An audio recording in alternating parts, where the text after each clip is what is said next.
بسم اللہ الرحمن الرحیم۔ اسلام کی بیٹیوں اور بہنوں، تمہیں داڑھی سے نفرت کیوں؟ یاد کرو وہ دن جس دن تم پیدا ہوئی تھیں، تو تمہارے کان میں جس نے صدائے توحید سب سے پہلے اذان کے ذریعے بلند کیا تھا، وہ کوئی اور نہیں، داڑھی اور ٹوپی والا تھا۔ اور جب تم ابھی فقط 7 دن کی تھیں تو تمہارے والدین نے عقیقہ کی دعا پڑھنے کے لیے اسے بلایا تھا، وہ بھی ایک داڑھی والا مولوی تھا۔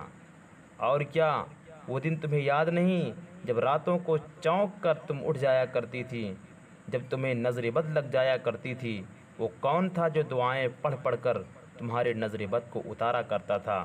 تم ضرور کہو گی کہ تمہارے محلے کے بزرگ یا پھر مسجد کے مولانا تھے جو داڑھی اور ٹوپی والے تھے، لیکن افسوس، جب اللہ سبحانہ و تعالی نے تمہیں عقل و شعور عطا کیا اور جب تم نے شباب کی دہلیز پہ قدم رکھا تو تم نے بڑی ڈھٹائی اور بے شرمی سے اپنے بوڑھے ماں باپ سے کہہ دیا کہ مجھے ٹوپی اور داڑھی والے سے شادی نہیں کرنی ہے، حالانکہ تمہارے نکاح جیسے پاکیزہ رشتے کو جوڑنے بھی وہی آیا جو داڑھی ٹوپی اور کرتے والا تھا۔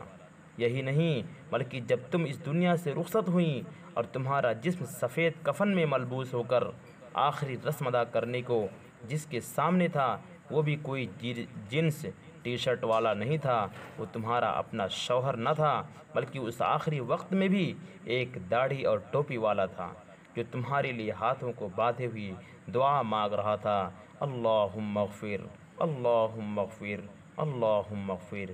اللہ تو ان کی مغفرت کر، اللہ تو ان کی مغفرت کر۔ جسے حقیر سمجھ کر بجھا دیا تم نے، وہی چراغ جلیں گے تو روشنی ہوگی، وما علینا الا البلاغ۔